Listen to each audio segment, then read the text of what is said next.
ഭൂമിയുടെ ശ്വാസകോശം എന്നറിയപ്പെടുന്ന കണ്ടൽക്കാടുകളുടെ നടുവിലാണ് നമ്മൾ നിൽക്കുന്നത്. ഇവിടെ വെള്ളത്തിലേക്ക് ഇങ്ങനെ ഇറങ്ങി നിൽക്കാം.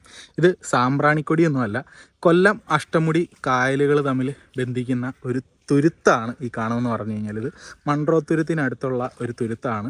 ഒരു ഹിഡൻ ജെമ്മാണ്. അങ്ങനെ അധികം ആൾക്കാർക്കൊന്നും അറിയാത്തൊരു സ്ഥലമാണ്. ബെൽ ഫാംസ് എന്ന് പറയുന്ന ഒരു റിസോർട്ടിൽ നിന്നും നമ്മളൊരു റൈഡ് എടുത്തിട്ട് ആ ബോട്ടിലാണ് നമ്മളിപ്പോൾ വന്ന് ഇവിടെ നിൽക്കുന്നത്. അധികം ആൾക്കാർ, ഒരുപാട് ആൾക്കാരൊന്നും, സാമ്പ്രാണിക്കൊടിയൊക്കെ ഇപ്പോൾ ആൾക്കാരെ കൊണ്ട് നടക്കാൻ പറ്റത്തില്ല, അതുപോലെ തിരക്കാണ്. അതുപോലെ അവിടെ ചെരുപ്പിടാതെയും നടക്കാൻ പറ്റത്തില്ല. ഇവിടെ നമുക്ക് ചെരുപ്പിടാതെ വന്ന് നമുക്ക് സമാധാനമായിട്ട് ഇങ്ങനെ വന്നതാ ഇങ്ങനെ മരത്തിലൊക്കെ കയറി സമാധാനമായിട്ട് ഇവിടെ എത്ര സമയം വേണമെങ്കിലും ചിലവഴിക്കാം. നമ്മുടെ ബോട്ട് ഇവിടെ കാത്തു നിൽക്കും. അങ്ങനെയുള്ളൊരു ഹിഡൻ ജെമ്മാണ്. ഇവിടെ വരണമെങ്കിൽ നമ്മുടെ റിസോർട്ടിൽ ബുക്കിംഗ് എടുത്തിട്ട് അവിടെ നിന്ന് തന്നെ ബോട്ടിങ് എടുത്തു കഴിഞ്ഞാൽ നമുക്കിതുപോലെ ഇവിടെ വന്ന് ഇങ്ങനെ അങ്ങോട്ടൊക്കെ പോകാം. നമുക്ക് ആ ഒരു സൈഡിലേക്കൊക്കെ പോകാം. ഇപ്പോൾ വേലിയേറ്റം ആയതുകൊണ്ട് കുറച്ച് വെള്ളം കൂടുതലാണ്, മുട്ട് വരെ വെള്ളമുണ്ട്. വേലിയിറക്കമാണെങ്കിൽ ഭയങ്കര വെള്ളം കുറവായിരിക്കും.